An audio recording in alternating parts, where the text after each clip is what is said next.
Time ಕೊಡು, ready ಆಗಬೇಕಲ್ವಾ?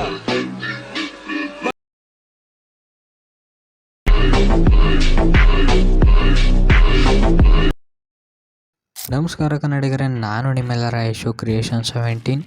ನಾನು ಈಗ ಪ್ರಿವ್ಯೂಲಿ ನೋಡೋದ್ರಲ್ಲ ಬೀಟ್ ಮಾರ್ಕು ಮತ್ತು ಶೇಕ್ ಎಫೆಕ್ಟು, ನಾನು ಲಿಂಕು ಡಿಸ್ಕ್ರಿಪ್ಷನ್ ಹಾಕಿರ್ತೀನಿ, ಹೋಗಿ ಡೌನ್ಲೋಡ್ ಮಾಡ್ಕೊಂಡು ಇಂಪೋರ್ಟ್ ಮಾಡ್ಕೊಳ್ಳಿ. ಗೆಳೆಯರೇ, ನನ್ನ ಯೂಟ್ಯೂಬ್ ಚಾನಲ್ ಯಾರು ಸಬ್ಸ್ಕ್ರೈಬ್ ಆಗ್ತಾನೆ ವೀಡಿಯೋ ನೋಡ್ತಿದ್ದಾರೆ ಕೂಡಲೇ ಸಬ್ಸ್ಕ್ರೈಬ್ ಮಾಡ್ಕೊಂಡು ಪಕ್ಕದಲ್ಲೇ ಬೆಲ್ ಬಟನ್ ಕ್ಲಿಕ್ ಮಾಡಿ ಆಲ್ ಸೆಟ್ ಮಾಡ್ಕೊಳ್ಳಿ. ಹೇಗಪ್ಪ ಅಂದರೆ ನಾನು ಯಾವಾಗಲೂ ಹೊಸ ವೀಡಿಯೋ ಅಪ್ಲೋಡ್ ಮಾಡೋಣ ಕೂಡ ನಿಮಗೆ ನೋಟಿಫಿಕೇಷನ್ಗೆ ತೋರಿಸುತ್ತೆ. ಅದಕ್ಕೋಸ್ಕರ ದಯವಿಟ್ಟು ನನ್ನ ಚಾನಲ್ ಸಬ್ಸ್ಕ್ರೈಬ್ ಮಾಡಿ, ಪಕ್ಕದಲ್ಲಿ ಬೆಲ್ ಬಟನ್ನ ಕ್ಲಿಕ್ ಮಾಡಿ ಆಲ್ ಸೆಟ್ ಮಾಡ್ಕೊಳ್ಳಿ. ಧನ್ಯವಾದಗಳು.